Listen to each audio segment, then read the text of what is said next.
اعوذ باللہ من الشیطان الرجیم بسم اللہ الرحمن الرحیم الحمد للہ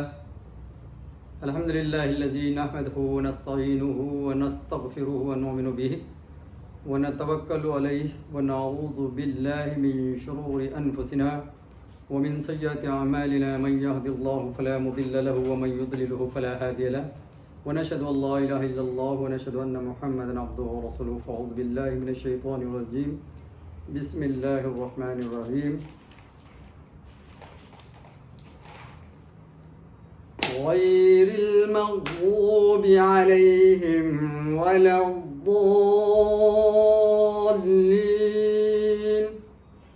آمین۔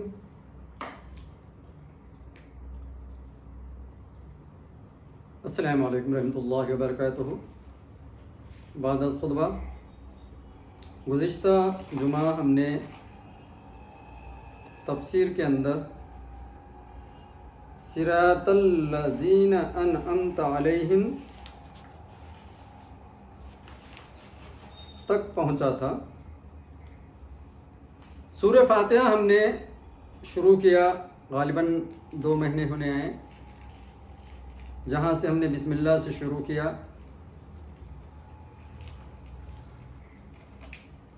الحمدللہ رب العالمین سے لے کر کے آج ہم صراط الذین انعمت علیہم تک پہنچے۔ الحمد کی تعریف، اللہ کی ثنا و تسبیح کے ساتھ ساتھ ہم نے شروع کیا۔ جو سارے جہان کا رب ہے، جو رحمان الرحیم ہے، جو مالک یوم الدین ہے، یوم جزا کا مالک ہے، ہم اسی کی عبادت کرتے ہیں، اسی کی مدد چاہتے ہیں۔ اے اللہ، ہم کو سیدھا راستہ بتا، اہدنا الصراط المستقیم۔ پھر ایسا راستہ بتا جن پر کہ تو نے انعامات کیے،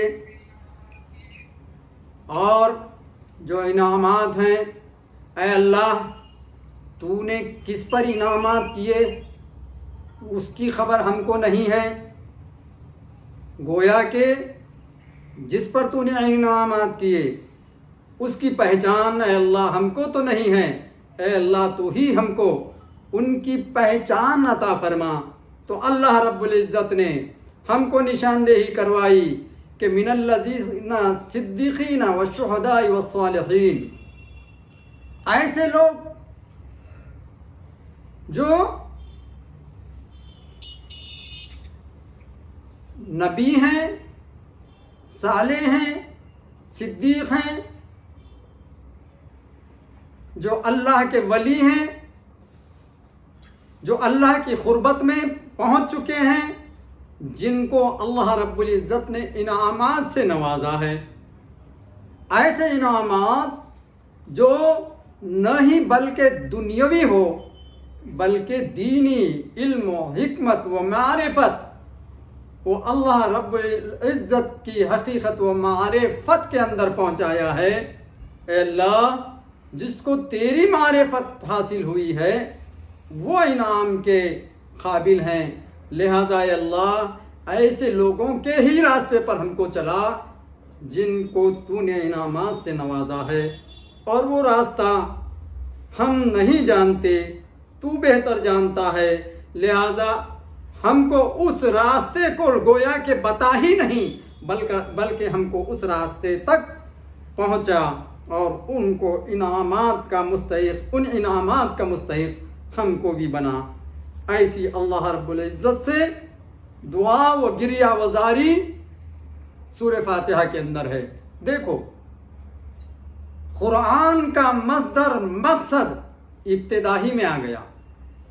اللہ نے اپنی رحمانیت سے لے کر، انعامات سے لے کر، اپنی قربت سے لے کر، اپنے جاہ و جلال و عنایات سب کچھ سورہ فاتحہ کے اندر نواز دیا ہے، اور اپنی مہربانیت، اپنی مالکیت اور اپنے احسانات، استقامت سبھی کی طرف بندوں کو راغب کرتے ہوئے اپنے طرف اللہ رب العزت مائل کر رہا ہے. اس مائل ہونے کے اندر دشمنان اسلام، دشمنان خدا، شیاطین مائل ہونے کے اندر حائل نہ ہو. اس لیے اللہ رب العزت نے ایسوں کا راستہ بتایا کہ ان کے راستے پر چلنے سے ہم اللہ رب العزت کی استعانت کے مستحق بنیں گے اور اطیع اللہ اور اطیع الرسول کے تحت اپنی زندگی بسر کر سکیں گے. مطیع الرحمن بنیں گے، مطیع اللہ بنیں گے، مطیع الرسول بنیں گے، اللہ اور اس کے رسول کی اطاعت کرنے والے بنیں گے. تو اطاعت کرنے والے کب بنیں گے؟ جب کہ اس کے راستے کو، حق کے راستے کو اختیار کریں گے. تو اب تک ہم نے اس کی استعانت، اس کی مدد اور ان لوگوں کی قربت کے تحت سمجھ پائے جس پر اللہ تعالیٰ نے انعام عطا فرمایا. اے اللہ ہم کو ایسے ہی راستے پر تک چلا. اب جو آج کا جو مضمون ہے، غیر المغضوب علیہم ولا الضالین، آمین. اب یہ جو اس کا تعلق گزری ہوئی آیتوں سے چند طرح ہے. ایک یہ کہ پہلی آیت میں صراط مستقیم کا پتہ بتایا گیا تھا، اور پوری چیزوں کا پورا پتہ جب لگتا ہے جب کہ اس کے بھی کچھ نشان معلوم ہوں اور اس کی ضد کے بھی، کیونکہ چیز کی پہچان اس کے ضد کی پہچان سے ہوتی ہے. تو پہلے آیت میں تو صراط مستقیم کی علامتیں بتائی گئی اور اس میں ٹیڑھے راستے کا پتہ دیا گیا ہے تاکہ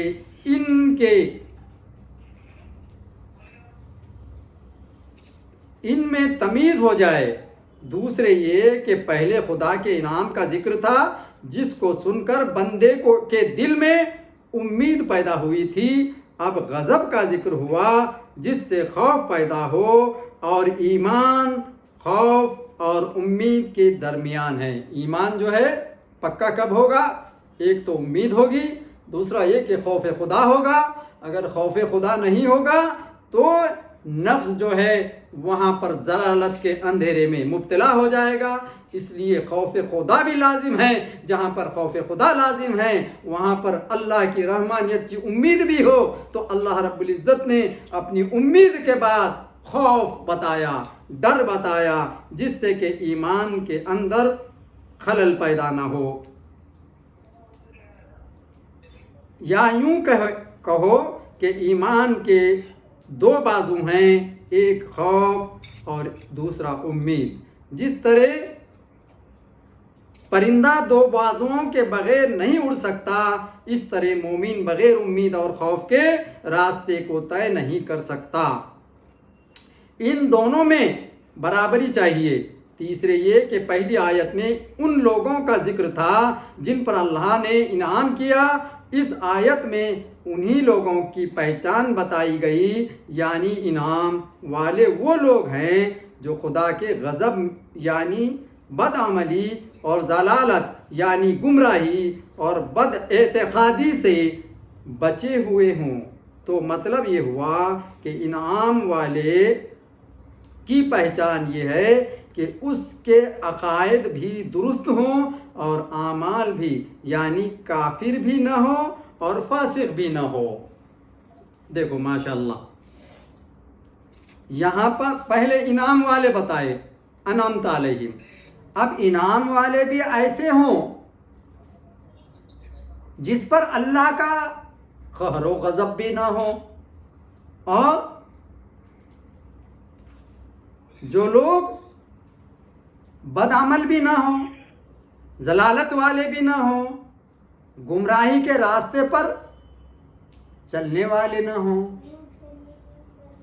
تو گویا کہ پتہ یہ چلا کہ گمراہیت کا راستہ، ضلالت کا راستہ، بدعملی کا راستہ بد اعتقادی کے راستے سے، تمام یہ راستوں سے پاک ہونے والے جو لوگ ہیں وہ انعام والے لوگ ہیں۔ اللہ پر اللہ نے جس پر انعام نوازا ہے، انعامات سے نوازا ہے، وہ تمام لوگ ہیں۔ تو گویا کہ اللہ رب العزت انعام والوں کی طرف منسوخ کر رہا ہے۔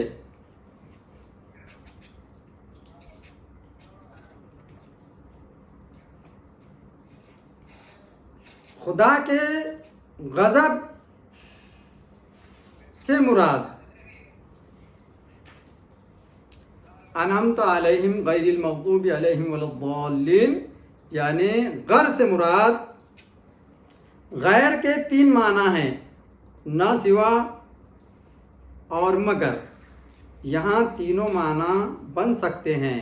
غضب کے لفظی معنی ہیں جوش اور بدلنا۔ اصطلاح میں غضب اس حالت کا نام ہے جو دل میں بدلہ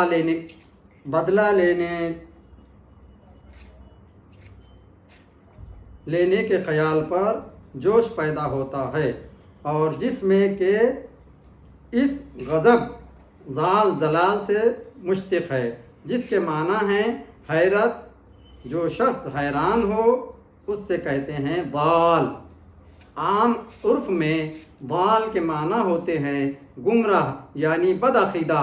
قرآن کریم میں جہاں کہیں انبیاء کرام کے متعلق ضلال فرمایا ہے، وہاں لغوی معنی مراد ہے، یعنی حیرت اور فتنگی۔ جو شخص کسی نبی کو گمراہ جانے وہ کافر ہے۔ اس میں اختلاف ہے کہ یہاں مغضوبی علیہم سے کون لوگ مراد ہیں اور ضالین سے کون ہیں۔ ترمذی شریف کی روایت میں ہے کہ مغضوبی علیہم سے مراد یہود اور ضالین سے نصارہ ہیں۔ تفسیر کبیر نے اس کے علاوہ چند معنی اور بیان فرمائے ہیں۔ ایک یہ کہ مغضوبی علیہم سے مراد بدعمل، فاسق اور فاجر ہیں، اور ضالین سے مراد کافر ہیں۔ دوسرے یہ کہ مغضوبی علیہم سے مراد کھلے کافر اور ضالین سے مراد منافقین ہیں، یعنی چھپے ہوئے کافر۔ اس کی وجہ سے یہ ہے کہ سورہ بقرہ شریف میں اولاً مسلمانوں کا ذکر ہوا، پھر کھلے کافروں کا، پھر منافقوں کا۔ اگر یہاں بھی ان کے لفظوں کے یہ معنی ہے تو سورہ فاتحہ کی ترتیب سورہ بقرہ کی ترتیب کے مطابق ہو جائے گی۔ بعض نے فرمایا جو لوگ خدا کے منکر ہیں وہ مغضوب علیہم ہیں، اور جو خدا کو مان کر دوسرے ایمانی چیزوں کے منکر ہیں وہ ضالین ہیں۔ یہ بھی ہو سکتا ہے کہ مغضوب علیہم وہ لوگ ہیں جن کی بدعقیدگی حد کفر تک پہنچ گئی ہو، جیسے ہمارے زمانے میں چکڑالوی، تبرائی، شیعہ، قادیانوی وغیرہ وغیرہ، جو نبی علیہ السلام کی توہین کرنے والے لوگ، اور ضالین وہ جن کی بدعقیدگی حد کفر تک پہنچ چکی ہو، جیسے لفظینی، شیعہ اور فقط نیاز اور فاتحہ کے منکر لوگ۔ کچھ بھی مراد ہو، مقصود یہ ہے کہ خدا ہم کو ان کے راستے سے بچا جو تیرے غضب کے میں آ گئے۔ پتہ یہ چلا کہ مغضوب علیہم سے مراد جو گروہ ہیں، اللہ کے انعامات، اللہ نے انعامات سے تو نوازا ہے، اور ان کے راستے پر چلنے کی ہدایت دی ہے جن کو اللہ نے انعامات سے نوازا ہے۔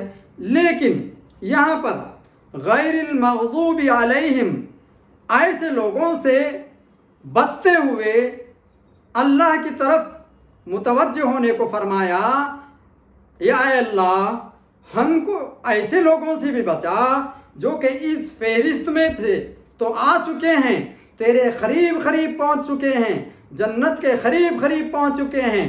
اللہ تعالیٰ جس کو ایمان سے نوازتا ہے، تو کچھ لوگ ایسے بھی ہیں جو کہ نیکیاں کرتے ہیں، اتنی نیکی کرتے ہیں،